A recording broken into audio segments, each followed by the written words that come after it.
Gone are the days of filling out lottery picks and numbers at PCSO authorized outlets. A mobile app to launch next month will expedite things for bettors anywhere they are, while a billion-peso lottery game will soon be out for bigger dreams and prizes. And as Alan Francisco reports in an exclusive interview, the PCSO vows to be more transparent in its operations with its new leadership at the helm.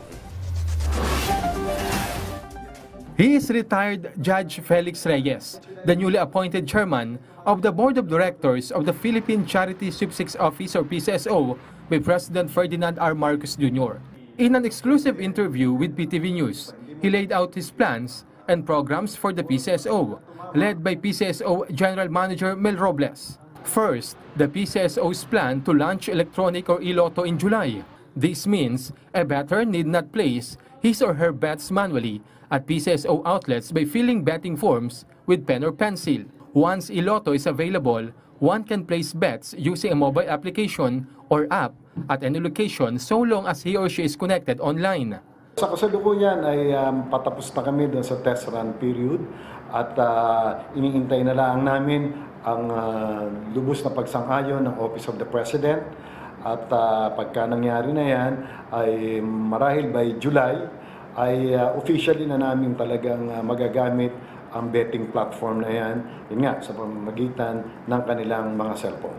A bettor just needs to register using the PCSO app, which blocks access to minors and prevents them from registering. This will benefit overseas Filipino workers or OFWs who want to place bets from abroad. Currently, most lotto bettors are from classes C, D, and E. With the introduction of e-lotto, they expect participation from all walks of life. In October, the PCSO aims to launch the Lotto Billionario, where could win up to 1 billion pesos on a 100 peso wager. Yes, sapagkat sa kasalukuyan, ang pinakamalaki naming papremyo yung sa 658 na 50 million sa tayang 20 pesos. Ito naman sa tayang 100 pesos, the initial pot will be 1 billion. At ito po ay mararagdagan sa oras na hindi ito tinatamaan. Umaasa kami na malaking revenue ang maidulot nito at malaking tulong naman ang ating maibalik sa tao.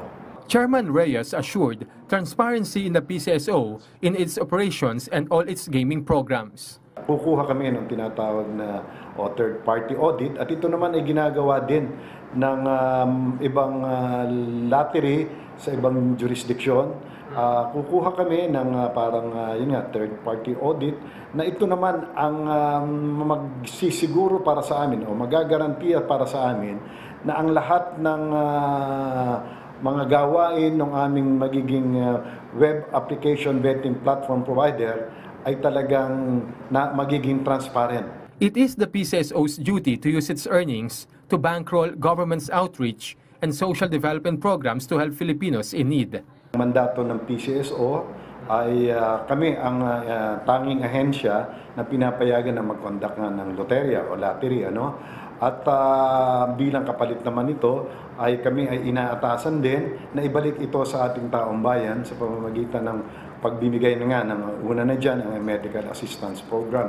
Yung sa mga hospitalization, lahat na nangangailangan ng chemotherapy, dialysis, at ganun din ay nagbibigay din kami ng mga medical assistance.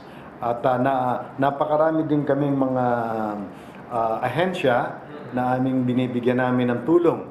Alan Francisco from the National TV Network for a New and Better Philippines.